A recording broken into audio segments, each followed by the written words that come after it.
Everyone, welcome to my YouTube channel. Friends, इस video में हम सब पढ़ेंगे क्लास 9 सिविक्स यानी पॉलिटिक्स बुक का chapter first, what is democracy and why democracy. ये चैप्टर का नेम है। कुछ लोगों की बुक में चैप्टर फर्स्ट होगा, कुछ लोगों की बुक में चैप्टर सेकंड होगा, इसलिए मैं चैप्टर का नाम बोल रही हूँ कि फ्रेंड्स, इस चैप्टर का नेम है what is democracy and why democracy. इस चैप्टर को हम लोग पूरा एक्सप्लेनेशन पढ़ चुके हैं। इस चैप्टर की हमें एक्सरसाइज देखना है, तो एक्सरसाइज स्टार्ट करते हैं। और इस चैप्टर की एक्सप्लेनेशन की लिंक मैं आपको डिस्क्रिप्शन में प्रोवाइड की हूँ, तो चैप्टर के एक्सप्लेनेशन के लिए लिंक को प्रेस करके वीडियो देख सकते हैं। स्टार्ट करते हैं exercise. What is democracy and why democracy. NCERT book की यही सभी एक्सरसाइजेज हैं। तो question 1, here is some information about 4 countries. Based on these information, how would you classify each of these country? Which democratic, undemocratic, not sure, against each of these? तो friends, यहाँ पे बोला गया है कि हम आपको 4 स्टेटमेंट देंगे, 4 कंट्रीज़ के बारे में हम आपको बताएंगे और आपको आंसर में लिखना रहेगा कि ये कंट्री डेमोक्रेटिक है या नहीं, डेमोक्रेटिक है या नहीं है, या फिर हम नॉट श्योर, मतलब हम श्योर नहीं हैं।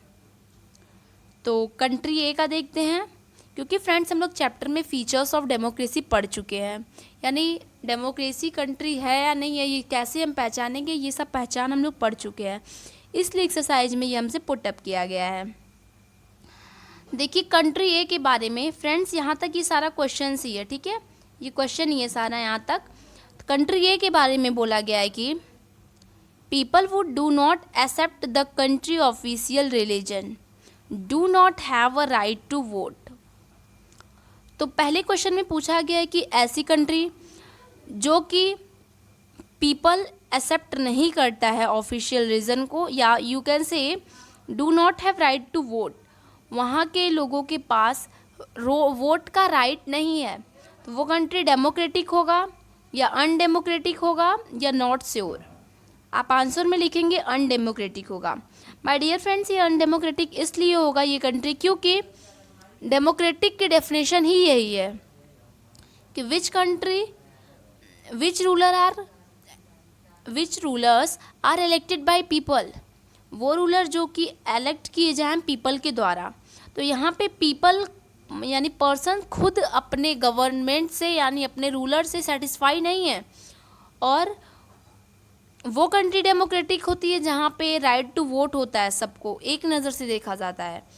तो कंट्री ए की बात में बोला गया है कि ये कंट्री, इस कंट्री के लोगों के पास राइट टू वोट का अधिकार नहीं है, तो यानी ये कंट्री हमारी नॉन डेमोक्रेटिक या यू कैन से अनडेमोक्रेटिक कंट्री है। कंट्री बी में बोला गया है कि the same party has been winning elections for the last 20 years. ऐसी कंट्री सेम पार्टी, मतलब मान लीजिए कोई भी पार्टी ले लीजिए, तो एक ही पार्टी बार बार जीत रही है, यानी 20 साल तक लगातार जीत रही है, तो मानिए ये कंट्री डेमोक्रेटिक है या नॉन डेमोक्रेटिक है या नॉट श्योर हो आप, ये हमें लिखना है। तो फ्रेंड्स, इस क्वेश्चन में हमें बताया गया 4 कंट्री के बारे में बताया गया है, हमें बताना है कि ये कंट्री डेमोक्रेटिक, नॉन डेमोक्रेटिक या नॉट श्योर है। तो सेकंड कंट्री में बोला गया दोस्तों कि ये 20 साल से लगातार एक ही पार्टी यानी सेम पार्टी 20 साल लगातार जीत रही है, तो ये कंट्री डेमोक्रेटिक होगी या नॉन डेमोक्रेटिक होगी, या आप श्योर नहीं हैं।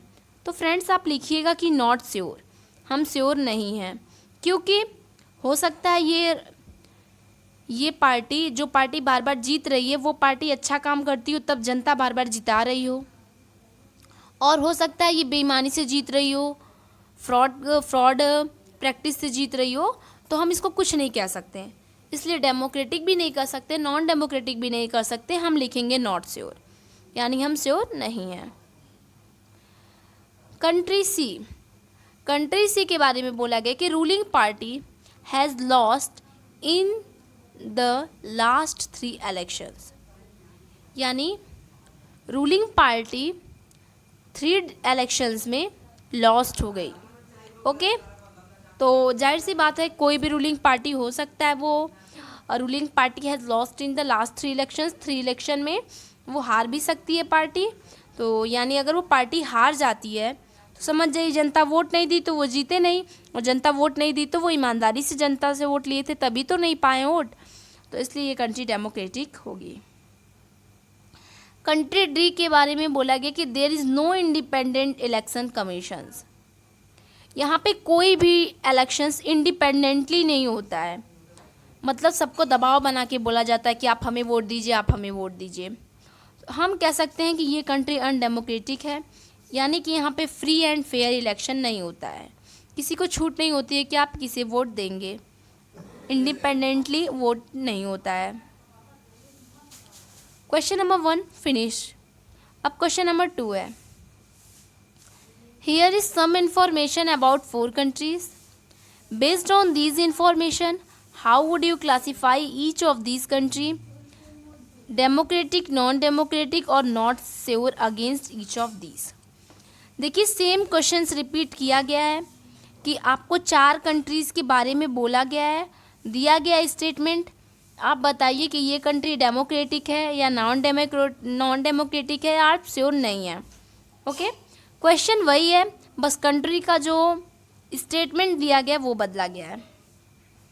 अब देखिए इसमें क्या पूछ रहा है, द पार्लियामेंट, कंट्री फर्स्ट है, फर्स्ट के बारे में बोला गया कि वो parliament can not pass a law about the army without the consent of the chief of army. ऐसे पार्लियामेंट जो कि एक आर्मी के लिए लॉ बनाए और आर्मी के चीफ से न बात की जाए, आर्मी के चीफ को बिना बताए लॉ पास किया जाए, ये कंट्री डेमोक्रेटिक है या नॉन डेमोक्रेटिक है? आप लिखेंगे अनडेमोक्रेटिक, यानी कि नॉन डेमोक्रेटिक कंट्री है, क्योंकि हम जिसके लिए काम कर रहे हैं उसकी सहमति ज़रूरी होती है। क्वेश्चन सेकंड कंट्री के बारे में बोला गया कि the parliament can not pass a law reducing the power of the judiciary. अब देखिए पार्लियामेंट लॉ पास नहीं कर रहा है जुडिशरी की पावर को हटाने के लिए, ये कंट्री डेमोक्रेटिक होगी क्योंकि जुडिशरी का पावर नहीं हटाया जाता है। हटाया क्या नहीं जाता है, मतलब कि ये कोई अभी लॉ पास नहीं कर सकती पार्लियामेंट जुडिशरी के लिए, इसलिए ये डेमोक्रेटिक कंट्री है। कंट्री थर्ड के बारे में बोला गया कि the country leaders can not sign any treaty with another country without taking permissions from its neighbouring country.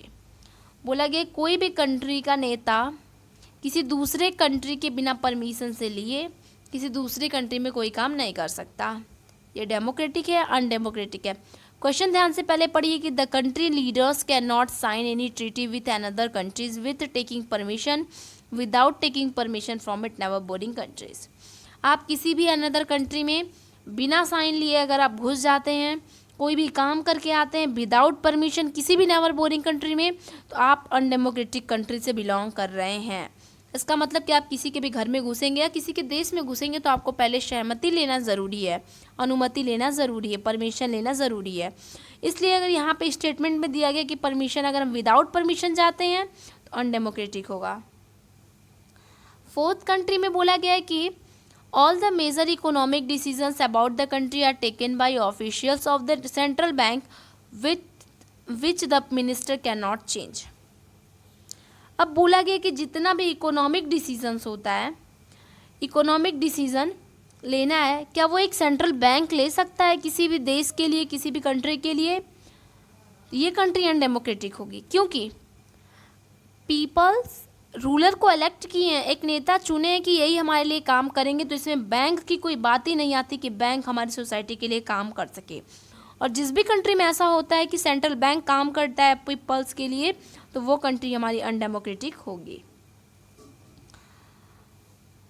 तो क्वेश्चन नंबर थर्ड की तरफ चलते हैं।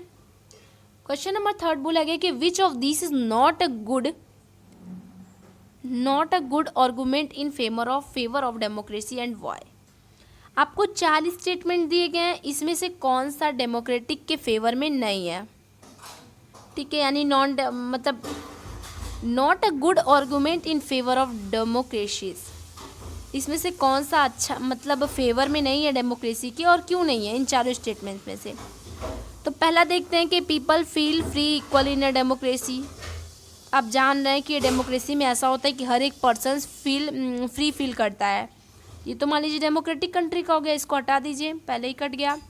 इसमें से कौन सा नॉन डेमोक्रेटिक का क्वालिटी है वो बोला गया है करने को, और वाई का रीज़न भी देना है।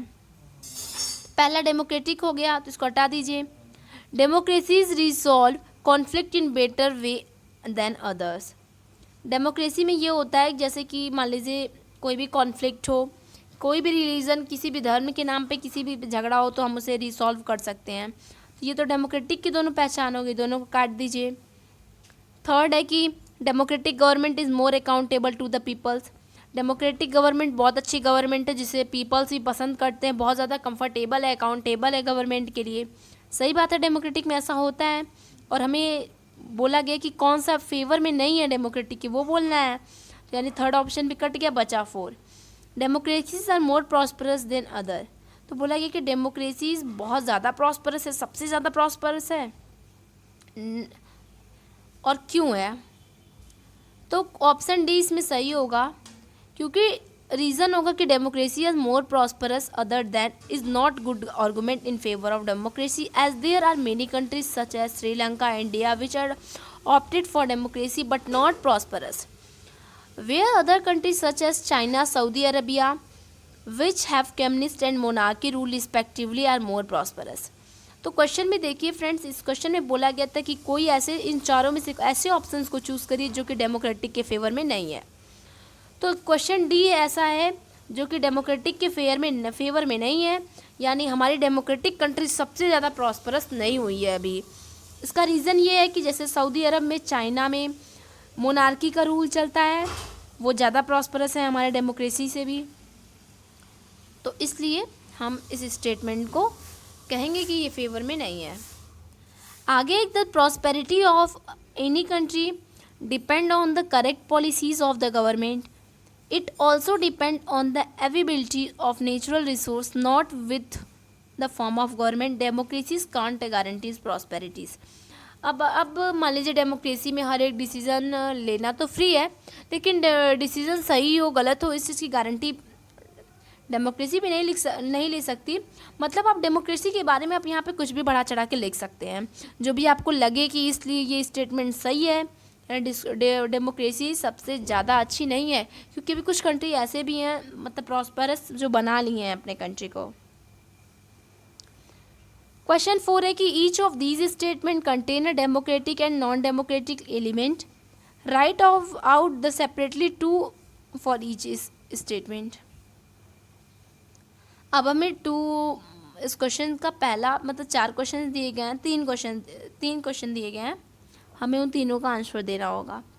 तो पहला क्वेश्चन है कि a minister said that some law have to be passed by the parliament in order to confirm to the regulations decided by the World Trade Organizations। अब हमें इसमें एलिमेंट का अनडेमोक्रेटिक एलिमेंट और डेमोक्रेटिक एलिमेंट को बताना है।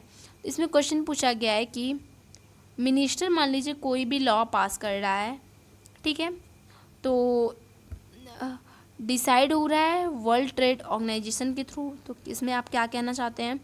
तो ये होगा कि a minister said that some law have to be passed by the parliament democratic element. अब पता है ये जो इक्वेशंस आपको दिया गया इसमें बताना है कि ये डेमोक्रेटिक एलिमेंट है या अनडेमोक्रेटिक एलिमेंट है। तो कहने का मतलब कि हमें यही बताना है कि ये डेमोक्रेटिक है या नहीं डेमोक्रेटिक है, डेमोक्रेसी के अंदर आ रहा है या नॉन डेमोक्रेसी के अंदर आ रहा है, ठीक है। तो कोई भी मिनिस्टर हो कोई भी पार्लियामेंट अगर लॉ पास करती है तो WTO ऑर्गेनाइजेशन से पूछ के कर रही है, तो ये है हमारा डेमोक्रेटिक एलिमेंट। ओके, इसमें डेमोक्रेटिक और नॉन डेमोक्रेटिक लिखना है। क्वेश्चन 2 है कि मतलब बी है कि the elections commission ordered repolling the constituency where large scale rigging was reported. ये डेमोक्रेटिक की बात है या नॉन डेमोक्रेटिक की बात है? तो अभी क्वेश्चन 1 का आंसर छूट गया था, सॉरी। क्वेश्चन ए मैं फिर से करा रही हूँ कि the ministers said that some law. देखिए इसमें 2 चीज़ पूछा गया है, ठीक है, मतलब इसमें 2 स्टेटमेंट आपको पॉइंट बना करके दिया गया है। तो अभी आपको बताना है कि एक डेमोक्रेटिक कौन सा है, नॉन डेमोक्रेटिक कौन सा है, ठीक है। तो मान लीजिए कि मिनिस्टर अगर कोई भी मान लीजिए पार्लियामेंट ही है, कोई भी अगर कोई भी है, मान लीजिए मिनिस्टर में कोई भी मंत्री अगर लॉ पास कर रहा है तो डेमोक्रेटिक है। और अब वर्ल्ड ट्रेड ऑर्गेनाइजेशन से पूछ के करे ये तो नॉन डेमोक्रेटिक है ना। कोई भी डिसीजन डब्ल्यूटीओ की वजह से लिया जाए या फिर किसी भी ऑर्गेनाइजेशन के थ्रू लिया जाए तो ये नॉन डेमोक्रेटिक में आएगा।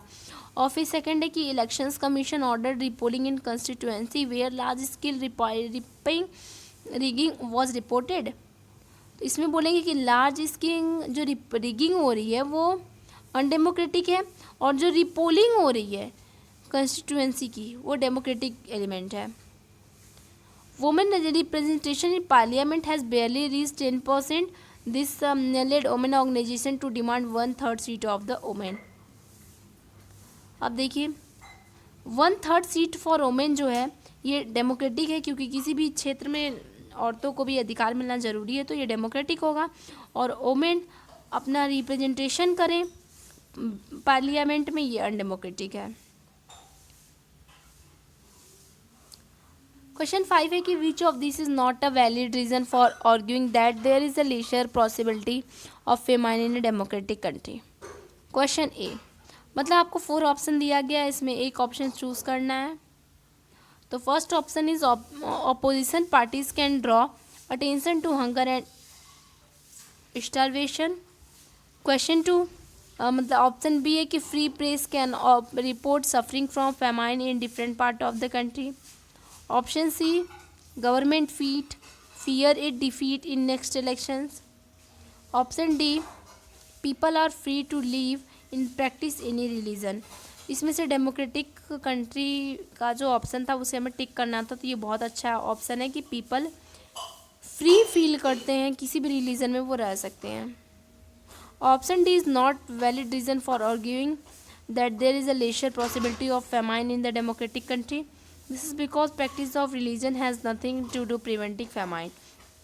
यहाँ पे मतलब फेमाइन की बात को लेके बोला गया था कि क्या फेमाइन मतलब कैसे आ जाती है, कैसे नहीं आती है। तो इसमें जो हमें सूटेबल ऑप्शन लग रहा है वो ऑप्शन डी है, और रीज़न हम यहाँ पे पढ़े हैं अभी।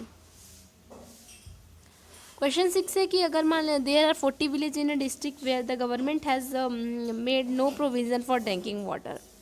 40 गांव है, उसके बीच गवर्नमेंट एक भी मशीन नहीं बनवाई पानी पीने के लिए। This village made and considered many method of forcing the government to respond to their need. Which of this is not a democratic method. मान लीजिए एक गांव में अगर 40 गांव में के बीच अगर कोई पानी पीने की व्यवस्था नहीं है, गांव वाले फोर्स कर रहे हैं गवर्नमेंट को कि अब मुझे पानी लगवाइए, इसमें से कौन सा ऑप्शन सही होगा, उस पर कौन सा डेमोक्रेटिक मेथड नहीं है। तो पहला है feeling a case in a court claiming that water is a part of right to life, ये भी गलत। boycotting the next election to give a message for all parties, क्या आप तुरंत दूसरा इलेक्शन भी नहीं कराएंगे ना गांव वाले। पहले तो शिकायत करेंगे कि पानी की ज़रूरत है, तब तो दूसरा इलेक्शन होगा। Organization public meeting against government policies, government के यहाँ पॉलिसीज़ मीटिंग हो। Paying money to government official to get water, या तो फिर आप गवर्नमेंट के यहाँ कुछ पैसा जमा कर दीजिए, गवर्नमेंट आपका पैसा मशीन लगवा देगी। Which educate option D right होगा, क्योंकि which adopted paying the government officials money is an undemocratic method. इसमें बोला गया कि कौन सा डेमोक्रेटिक मेथड नहीं लग रहा है आपको, तो ये हमारा है कि गाँव वाले पैसा जमा करें तब जाके गवर्नमेंट पानी अब गाँव वालों को दे, ये अनडेमोक्रेटिक। क्वेश्चन 7 है कि which response to the following against democracy. Democracy के अगेंस्ट कौन सा आर्गूमेंट है। First is army is the most discipline and corruption free organisations in the country, therefore army should rule the people. देखिए बोला गया कि आर्मी एक discipline में रहते हैं और करप्शन फ्री रहते हैं, तो क्या वो देश को रूल कर सकते हैं। बी बोला गया कि rule of the majority means the rule of ignorant people, what we need is the rule of the wish even if they are in a small number. C है कि if we want religious leader to guide us in spiritual matter, why not invite them to guide us in politics as well. The country should be ruled by religious leaders. आप इसका answer simple से लिख लीजिएगा कि democratic एक government है जो कि इलेक्ट होता है पीपल के द्वारा, for from among the people them themselves. The army is integral in protecting the country but it is not elected by the people. Government जो आर्मी होता है वो सबकी रक्षा तो करते हैं, लेकिन ये गवर्नमेंट पीपल के द्वारा चूज़ किए नहीं जाते हैं। तो डेमोक्रेटिक है कि ऐसी गवर्नमेंट होती है जो कि पीपल के द्वारा चूज़ की जाए, और आर्मी पीपल के द्वारा चूज़ नहीं की जाती हैं, इसलिए ये देश को रन नहीं करा सकते। सेकंड स्टेटमेंट के बारे में बोलना है कि सेकंड स्टेटमेंट ट्रू नहीं है। ऑल पीपल आर नॉट, जैसे कि all people are intelligent to some extent, सब पीपल बहुत काफ़ी समझदार हो गए हैं हर एक एक्सटेंट के मामले में। थर्ड स्टेटमेंट डेंजरस है क्योंकि bringing religion into politics can cause serious conflict. अब रिलीजियस की बात अगर हम पॉलिटिक्स में लाएं तो मैटर बढ़ सकता है, इसलिए हमें इन तीनों जो ऑप्शंस दिए गए थे, हमें तीनों पे अपना अपना विचार प्रकट करना था कि हम क्या इसके बारे में समझ रहे हैं। क्वेश्चन 8 है कि are the following statement in keeping with democracy as a value, why? Democracy इस स्टेटमेंट में वैल्यू रख रहा है कि नहीं और क्यों रख रहा है, ये हमें बताना है। पहला है कि father to daughter, I don't want to hear your opinion about your marriage, in our family children marry where the people parent tell them to. इस स्टेटमेंट में आप क्या कहना चाहते हैं, ये डेमोक्रेटिक वैल्यू रखता है या नहीं रखता है? तो यहाँ पे फादर एंड डॉटर से कह रहे हैं कि मैं आपके ओपिनियन कुछ नहीं सुनना चाहता, हमारे घर में पेरेंट्स जो कह दे वही होगा। तो this statement is father is undemocratic as every adult has right to choose their life partner, the father does not have right to impose their choice on daughter. देखिए क्वेश्चन में बोला गया कि फादर कह रहे हैं अपनी बेटी से कि आप अपनी कोई भी ओपिनियन मत रखिए, आपकी शादी पेरेंट्स की मर्जी से ही होगी। तो यहाँ आपको बताना है कि डेमोक्रेटिक है या नॉन डेमोक्रेटिक है। तो देखिए लड़की अपनी लाइफ पार्टनर किसको बना रही है, ये लड़की का अधिकार होता है, पेरेंट्स प्रेशर करके उसकी शादी नहीं कर सकते हैं, इसलिए यहाँ पे जो है नॉन डेमोक्रेटिक हुआ है, अनडेमोक्रेटिक पेरेंट्स हैं इस लड़की के। अब टीचर स्टूडेंट से कह रही कि don't disturb my concentration by asking me question in the classroom. Teacher कह रही है बच्चे से कि आप हमसे कोई क्वेश्चन मत पूछिए, मैं डिस्टर्ब हो जा रही हूँ। ये अनडेमोक्रेटिक होगा, पहली जाहिर सी बात है।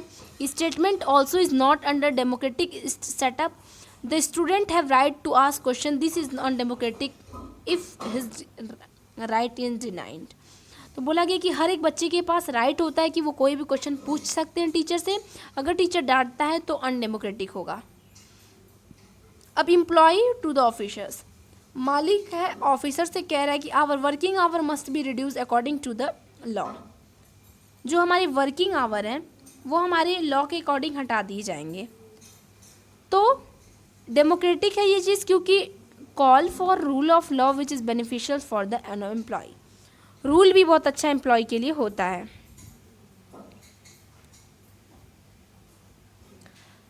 अब इसमें हमें एक एक करके आंसर देना है, ए का अलग, बी का अलग, सी डी ई ऐसे करके हमें आंसर देना है। स्टार्ट करते हैं। क्वेश्चन नंबर 9 है कि consider the following fact about a country and decide if you would call it a democracy, give reason to support your decision.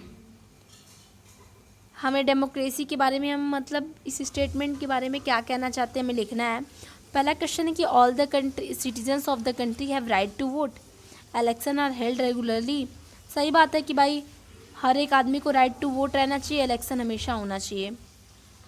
तो आप लिख दीजिएगा कि this is democracy as only democratic setup, allow right to vote and also elections at regular time period. सही बात है कि हर एक टाइम पीरियड पे वोट होना चाहिए और हर एक पर्सन के पास राइट टू वोट होना चाहिए। बस ख़त्म। बी लिखेंगे कि the country took loan from international agencies. मान लीजिए कंट्री है इंटरनेशनल एजेंसी से लोन ले रही है, तो one of the conditions for given loan was that the government would reduce its expenses on education and health।